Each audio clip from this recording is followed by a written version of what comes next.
Oh, hey guys. So this is Brian KJ5ABM. KJ5ABM, sorry. I am running on caffeine at this point. I was up late doing some field day stuff. Now, I was trying some experimental stuff yesterday to try to make some contacts, and they did not work very well. So I went back to my soda beam antenna. Then I went back to my 80-foot infed. I took down my 80-foot infed, deployed it in the field, and actually started trying to make some contacts off of it. And it's been pretty fun. I was actually doing pretty good. Now, today is pretty cloudy, and we had some really dark clouds out, and we had some sprinkles this morning. So I decided to delay my deployment this morning. In fact, I had to take down all my stuff last night just in case, because I heard we're going to probably maybe get some sprinkles overnight. And I didn't feel like setting up a big shelter, so I took my little station down and came indoors. I thought about running my station indoors and decided against it. Because I'm an outside station for this entire contest. So decided against it. So I haven't made any contacts in the house yet. Uh, Thought about it today, to be honest with you, but I decided against it. Like I said, I'll deploy later out in the field. But here's what I'm hoping to do for summer field day. I hope to get a camera that can record more. I can actually make a video with editing software. That's something I'd like to do. Um, so if you guys have any editing software you recommend that's close to free, or at least cheap but good. Like I'd take Windows Media, like Windows Movie Maker, for crying out loud, was like phenomenal. I loved it back in high school. Something like that would be great. But so if there's something like that, I'd go for it in a heartbeat. And if there is if there are any good cameras that y'all recommend that can record video, um, mind you, my budget ain't great. So just give me some ideas of what y'all think would be good, and I'll look into it. Um, Another thing I've noticed too, and I'll reflect on it, my Zygu 6100 just doesn't have enough oomph to get out. Really, now it gets out just fine, in my opinion. Like I get some pretty good range on it with FT8, things like that. I've noticed I've been getting pile up, man, and I'm in those pileups, and I just can't get a hold of these folks. I have to sit there and wait for all these people to get done talking, and then I'll speak, and then the guy can actually usually hear me. Um, my 5 watts does pretty good, and I've plugged in my charger here that I have charging off of my other little generator thingy, but it's at 88%. I took it from 94. Mind you, operated from 10 a.m. till about 4 p.m. last night, yesterday afternoon anyway. I ran that whole time off that battery. It took it down 1/3, actually closer to half maybe. It started out at 94%. It's one of these off Amazon. I'll pull it out real quick. Right now it's at 88%. That gun. This right here I got from Amazon. This runs a Zygus 6100 like a beast. It is a 50,000 milliamp, 185 watt hour power bank. Model CA5. CA5. Charlie Alpha 5. That's the model. Got it on Amazon. Good price. That's what I've been running my Zygu with. It has 3 regular USB ports on it right here. There's a smart one here. It's got an input for USB micro, Type C, and I can't tell what that is. I think it's another. Anyway, but the Type C is good because it's in and out as well. It's both. So the output can more than support my Zygu. I have my Zygu. You notice how you put it on 10 watts? It keeps bouncing back and forth, down back to 5. I kept it pretty jacked to 10 and transmitted on FT8 and on sideband as well. Quite a bit on sideband. I did a lot of sideband transmissions on this yesterday, and it held up. So if you're going to do field day with QRP radio or anything like that, or POTA, it's kind of a heavier battery, but I recommend it. It is almost the size of the freaking Zygu. Zygu's thicker than this, not by much. Like I'd say another half a battery thicker, and it's about this much longer than this. So this is about the size of the dang Zygu almost, but it's got a little carry on here. Pretty tough design here. I've abused it kind of like this, just hanging off a pack, but I just shove it in the pack nowadays. But you hit the side here, there's a little light back here on the rear, but the side here, you can tell the battery percentage.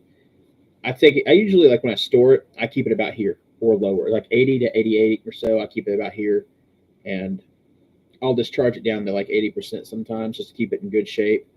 And when I'm about to use it, I'll charge it up some more because there's no need in going in with less power, right? It's all about more power. I love Tim the Toolman Taylor. Give me a break. I love Tim Allen, dude. He's great.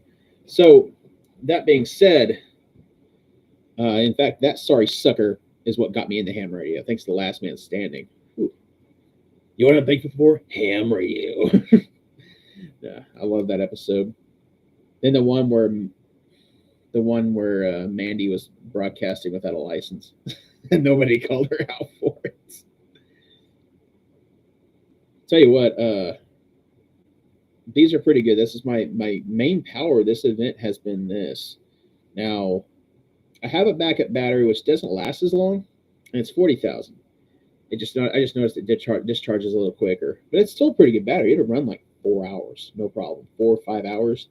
But this sucker can run a lot better in my opinion. It's a lot more efficient, and can run a lot. You can charge a lot more off of these things. Now, I ran my Zygu off of this, and I ran a laptop off the other battery, which kept shutting off due to inactivity. This one doesn't do that. My other one does. If it's not getting enough draw, it'll shut off. I'm running a Maestro Evolve 3, so it's not pulling that much power. So that could be the reason there. But I also have my Bluetti generator that I have, and it charges all these back up on the field. Sometimes I'll plug these into it and let it charge. Now I need some longer USB cables, put some ferrite beads on them, and set that sucker on the ground, and I can charge these without all that noise that the generator makes. Because it's not made for ham radio, obviously, but a lot of people that do ham radio like it. The Jackeries as well, but mine's the Bluetti model that has solar panels and everything else. That's my emergency setup. Now, all the gear I have out in the truck. Now, I'm not going to go live for that part because I'm going live on my cheap little webcam I have in the house right now. But what I'll do, I'll probably shoot a video just kind of showing on the back of the truck what I've got back there here in a little bit when I go out there. Got my table and all that stuff, my Cabela's chair, which is a heavy duty, like it supports up to like 600 pounds. I think 500 or 600 pounds. I think it's 500 actually, but it's heavy duty Cabela's chair I got for like $80. And this thing's awesome. It's comfortable. And here's what I do. Whenever I select a chair, I always look at my weight and I go above my weight, like an additional 100, 200 pounds, and I buy that chair. And the reason I do that is because if you do that and you really are 200 pounds shy of that, that chair is going to last that much longer probably. It's going to be a really good chair. Now, if you're close to the weight limit, it's going to go out pretty quick. I have one that I bought from Walmart that said it was 400 or whatever. And at the time I bought it was at 386. And it's got like one big bolt in the front, and that one big bolt's kind of loose. Only matter of time for something hilarious or terrible happens. But I have it as a spare, and I won't let anybody have it sitting in it anymore. It's just I keep it in the truck as a spare, and I got a means of making sure that thing locks up and doesn't actually break on me. I'll throw a zip tie on it, and that takes some of that pressure off that bolt. It's a heavy zip tie. I'll cut it off when I'm done using it every time. But that's my emergency chair. But I carry that as a my other primary now. I just throw it in the back of the truck. But I had that my table yesterday. It's all set up. But I have a 10 by 10 shelter by Coleman I can deploy, and I need to buy more walls for it. I need to buy 3 more walls so I can completely enclose myself inside of that if I want to, and throw a tarp on the ground and dig a small moat just inside the walls. Thing is, I was taught growing up, when you have a shelter like that that doesn't cover the ground too, and that is not connected to the walls and stuff, I was also taught, like around your tent, if you're expecting a rainstorm, to dig like just kind of around the outside edge or just inside the outside edges of your tent so the water can run down and go away and not pool up and go underneath your tent and get all up underneath your, because sometimes it'll soak through the bottom of your tent and get all up in your sleeping bags. I've had that happen. Since I started doing stuff like that, I've prevented that. And, I'll probably just dig a little moat around my shelter there. And if I have to seal it up for the night for a storm, I can do that. And those Coleman shelters, they got stakes that come with them and other means of securing them to a location. So if I'm by a tree, I can just secure it to the tree.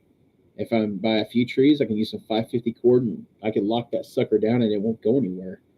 So that's something I can do with it. I think of other applications to use this, that use these things, and usually it's multiple applications, not just as a sun shelter, because some sun shelters are built so well that water will run down. Now, water kind of comes through them sometimes too. You gotta be careful with that. But if you just throw a tarp on top of it, right, and lock that tarp down where it ain't going nowhere, then effectively you're good to go. You got some shelter. But also, the higher up the shelter goes, the more wind's going to come into play. So that thing's got settings where you can set it kind of low, like just above your head. That'd be the best place to deploy that shelter, or drop it down lower if you can without hurting anything. You drop it down as low as it can possibly go and anchor that sucker down. It's going to be a good shelter. Real good for ham radio. You won't necessarily have your table up when you're running it, but you can still operate, which is the main thing. And the whole point of field day is to operate and test. If emergencies happen, you're ready to respond. And let's be real, a lot of people were taking field day extremely seriously these past 4 years. And now it's kind of just more of a fun event what we're doing. But let's not be mistaken. Just because a different administration's in power doesn't make it any less chances that a disaster won't happen. We saw the fires in California. We saw the Hurricane Helene. This will go down in history as one of the absolute all-time worst hurricanes that have ever happened because of the events that led to to other things happening. Ham radio and field day are important to the security of this country and to the service of the citizens. Trump has already made a comment that he really thinks that the states should handle all of this, not the FEMA. In fact, he's even mentioned getting rid of FEMA. FEMA just haven't been great. But the states can mobilize a lot faster. They know the areas. They got good people. They already know who can do things. And whenever ham radio operators are active, FEMA tend to tell people like that to kick rocks. States, not so much, because ham radio operators within their county, within their state, within their towns, usually have rapport with the people that run those places. And if they do, then they can help. The entire communications apparatus that exists behind the scenes as a hobby can now be used by people that are actually solving problems. This, love him or hate him, this opportunity to either restructure FEMA or get rid of it could be a good thing, because the states need to run their recovery efforts and the government should just kick them some cash. Give them the money they need to get their recovery started and let them handle it. Give it to the states. And hey, if we're there to help, the ham radio operators can help. That's a big part of it. You got, if, like I say, for or against them, love them or hate them. Look, when it comes down to it, the entirety of ham radio, the directive that ham radio should even be a thing for people like us. The reason they gave us licenses, the reason they allow us to get licenses, I should say, not giving them to us, but the entire reason we're allowed to do this stuff is because they need a pool of experienced radio operators in this country. In the event we lose our entire communications apparatus. What if Stargate, right? What if that fails?